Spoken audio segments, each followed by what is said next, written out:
Hello everyone, नमस्कार। एक बार फिर से आप सभी का स्वागत है आपकी अपनी class digital dot computer point में। आशा करता हूँ कि आप सब लोग अच्छे होंगे और डे बाय डे अपनी तैयारी को कर रहे होंगे। आज की क्लास में हम कंप्यूटर के प्रमुख घटकों के बारे में जानकारी प्राप्त करेंगे, यानी कंप्यूटर के जो मुख्य घटक हैं उनके बारे में जानकारी प्राप्त करेंगे और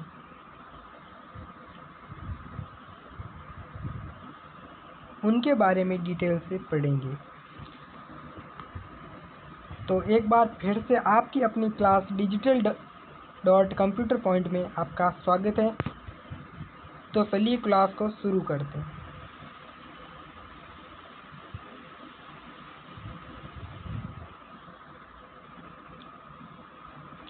मदरबोर्ड और प्रोसेसर, यानी ये कंप्यूटर के जो मुख्य पार्ट होते हैं, मुख्य घटक होता है वो कंप्यूटर के मदरबोर्ड और प्रोसेसर, उनके बारे में जानकारी प्राप्त कर लेते हैं।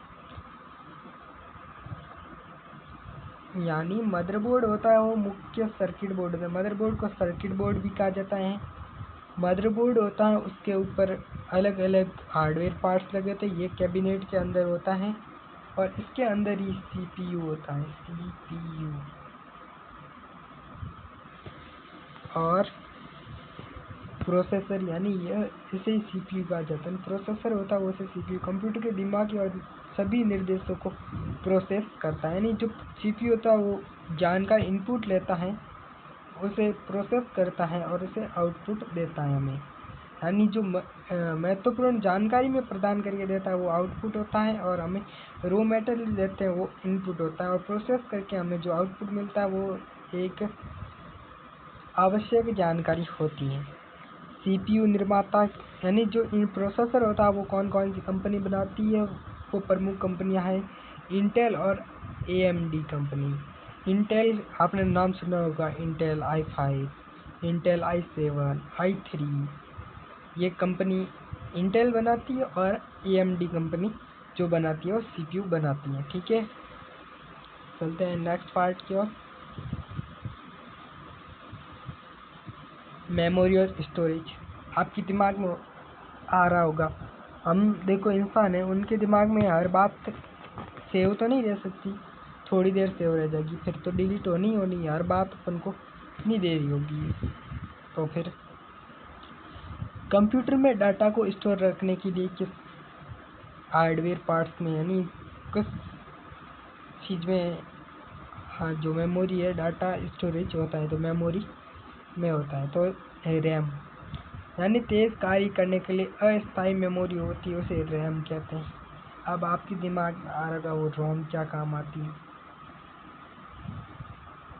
और रैम क्या है। तो मैं बता दूं कि रोम एक रीड ओनली मेमोरी है और रैम एक रैंडम एक्सेस मेमोरी है।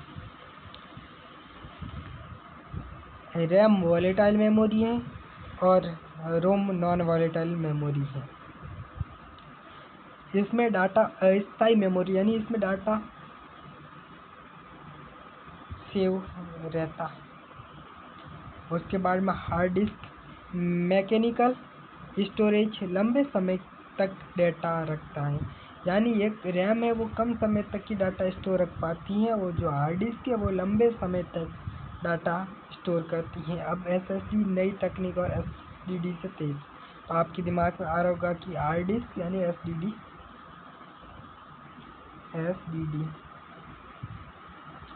तब ये एसएसडी क्या है। तो मैं बता दूं कि हार्ड डिस्क पहले यूज़ में ली जाती थी, अभी भी ली जाती है हार्ड डिस्क, लेकिन हार्ड डिस्क का जो नया रूप आ गया वो एसएसडी, यानी उसको अपन एसडी को बढ़ा सकते हैं एसएसडी लगा के।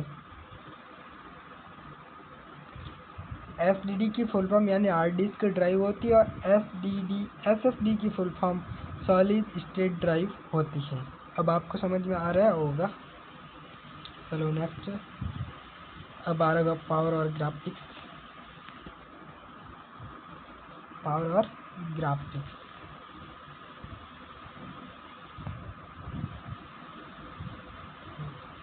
इमेज दिख रही होगी। पावर सप्लाई कंप्यूटर में घटकों को बिजली कौन प्रदान करता है? आपके दिमाग में आ रहा है कि अपन जो बोर्ड से लगाते हैं वही बिजली प्रदान करते हैं, कंप्यूटर में ऑटोमेटिक आती हैं। तो मैं आपको बता देता हूँ कि कंप्यूटर में जो आंतरिक बिजली प्रदान करता है वो करता है एसएमपीएस।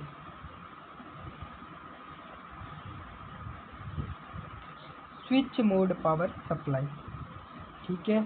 और जो बाहर की जो बिजली प्रदान करता है वो यूपीएस करता है, यूपीएस, ठीक है। यानी कंप्यूटर के अंदर आने के बाद बिजली प्रदान करता है वो एसएमपीएस और यूपीएस, दो एक बाहरी और एक आंतरिक डिवाइस होते हैं। ग्राफिक्स कार्ड क्या होता है? वीडियो और ग्राफिक्स प्रोसेस करता है। यानी ग्राफिक्स कार्ड आप समझ सकते हैं कि डिजाइन बनाने के लिए, ग्राफिक्स करने के लिए काम आता है, और ये गेमिंग के लिए ग्राफिक्स कार्ड का यूज किया जाता है। यह हर कंप्यूटर में लगाना मैंडेटरी नहीं है, क्योंकि इसमें बड़े बड़े ग्राफिक्स करना या फिर गेमिंग के लिए वो ग्राफिक्स कार्ड का यूज किया जाता है। नॉर्मल कार्य के लिए ग्राफिक्स कार्ड की कोई ज़रूरत नहीं होती है। एसएमपीएस का आप फोटो देख ही रहे होंगे, और यूपीएस शायद फोटो साफ तो नहीं आ रहा है, लेकिन ये यूपीएस नहीं, यूपीएस इसी प्रकार का होता है बाहरी डिवाइस। अब आपके दिमाग में आ रहा है आउटपुट और इनपुट डिवाइस क्या है? यानी हम इनपुट किससे देंगे? डायरेक्ट बोल के भी दे सकते हैं, टाइप करके भी दे सकते हैं। तो इनपुट डिवाइस तो होगा हमारे पास। तो इनपुट डिवाइस में कीबोर्ड और माउस, दो आइटम हमने यहाँ लिखे हैं। उसके अलावा मैं बता दूं आपको कि स्कैनर है,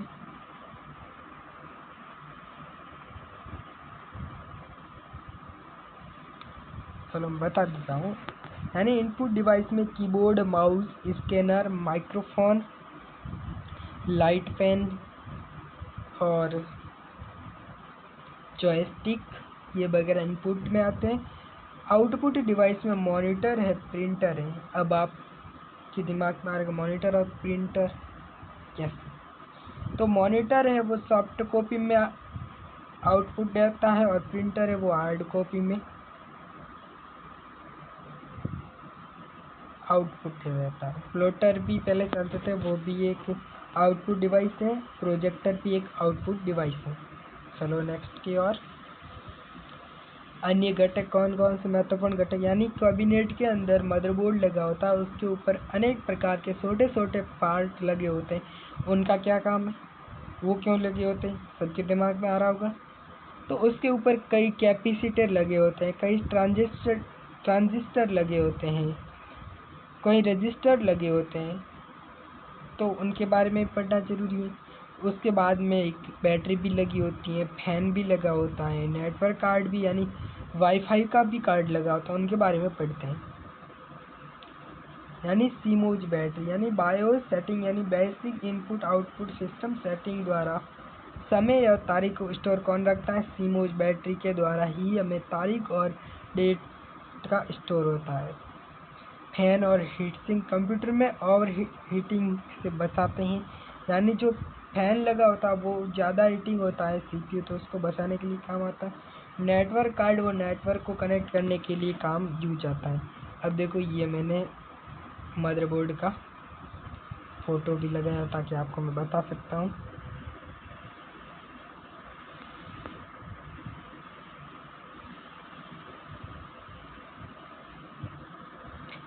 ये होता है, इसके नीचे लगा होता है सीपीयू, और ये हीट सिंक यानी फैन है। ये जो पार्ट्स आते हैं वो ग्राफिक्स कार्ड और रैम के होते हैं, यानी रैम भी लगी होती है।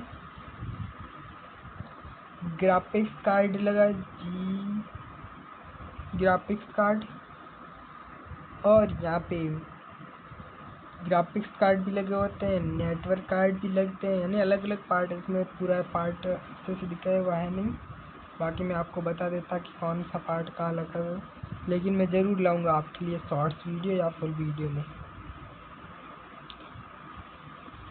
ठीक है। यहाँ पे इसके जो पीस हैं वो सिमोजी साहित्य लगा हुआ है, वो यहाँ पे दिखाई नहीं दे रहा है। चलो नेक्स्ट पार्टी और प्रिंटर के प्रकार, यानी प्रिंटर आप आउटपुट देते हो, आउटपुट में प्रिंटर कई तरह के देखे, आपने बड़े प्रिंटर देखे होंगे, छोटे प्रिंटर देखे होंगे, मीडियम प्रिंटर देखे होंगे, तो उनके प्रकार भी होंगे, उनको अलग अलग कहते हैं। कोई क्या आपने सुना होगा, कई डॉट मैट्रिक प्रिंटर है, इंकजेट प्रिंटर है, लेजर प्रिंटर है, तो उनके बारे में जानकारी प्राप्त करते हैं। कई प्रिंटर होते हैं डॉट मैट्रिक्स होते हैं, डॉट डॉट करके वो प्रिंटिंग करते हैं। कई प्रिंटर होते हैं वो इंकजेट यानी स्याही वाले प्रिंटर होते हैं, और कई प्रिंटर होते हैं वो लेजर प्रिंटर होते हैं, लेजर प्रिंटर भी होते हैं, लेजर से काम चलते हैं। ये एक प्रिंटर आपको दिखाई दे रहा होगा, ये मीडियम प्रिंटर आते हैं, वो HP के भी आते हैं, अलग अलग आते हैं, ठीक है। अब ये प्रिंटर अलग अलग प्रिंटर दिए, ये डॉट मैट्रिक्स प्रिंटर की जो प्रिंटिंग है वो बताई गई है, लेजर इंकजेट प्रिंटर बताइए, यहाँ पर लेजर की बताइए, और यहाँ पे ये कौन सा प्रिंटर है, ये ASCII का ये अलग प्रिंटर। अब लेजर प्रिंटर, अब आपके दिमाग में ये भी सवाल अगर होगा तो हमारे क्वेश्चन है, प्रश्न पूछ लिया कि डॉट मैट्रिक्स प्रिंटर की विशेषता बताओ, तो इसकी गुणवत्ता कम है, धीमी गति है इसकी, और शोरगुल ज़्यादा करता है, यानी प्रिंटिंग करता है तो उसकी आवाज़ यानी साउंड होती है वो बहुत रहता है। प्रिंट करते हैं अपन, साउंड तो आती है लेकिन वो बहुत ज़्यादा होता है। इंकजेट प्रिंटर में उच्च गुणवत्ता, मध्यम गति है और रख रखाव अधिक करना पड़ता है। लेजर प्रिंटर में उच्च गुणवत्ता है, तेज गति और लंबे समय तक चलता है, यानी लेजर प्रिंटर वो बहुत ज़्यादा समय तक चलता है। आज की क्लास में इतना ही, देखते रहिए हमारे चैनल digital.computer point। दोस्तों आप हमारी क्लास को लाइक करें, शेयर करें, कमेंट करें और चैनल को सब्सक्राइब करें ताकि मेरा मोटिवेशन बढ़ता रहे और आने वाली क्लास में आपका इम्पोर्टेंट से इम्पोर्टेंट कंटेंट ला पाऊँ, क्योंकि आपका प्यार और सपोर्ट के बिना मैं कुछ नहीं हूँ, क्योंकि आपके और प्यार और सपोर्ट की वजह से मेरा मोटिवेशन बढ़ता है, जिससे मैं नई नई जानकारी लेकर आता रहता हूँ।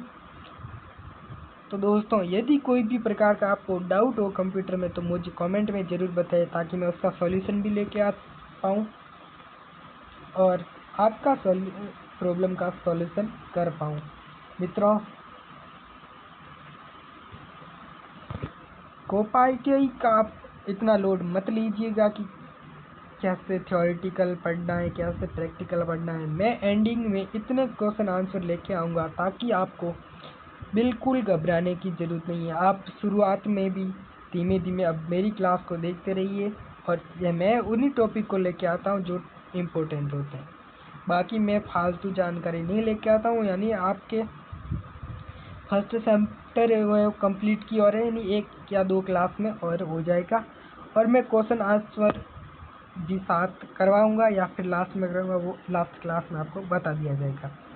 तो दोस्तों देखते रहिए हमारे यूट्यूब चैनल और लाइक करते रहिएगा और हमारे चैनल को सब्सक्राइब जरूर कीजिए और बेल आइकन को जरूर प्रेस कीजिए। Thank you so much guys, welcome, bye bye, take care.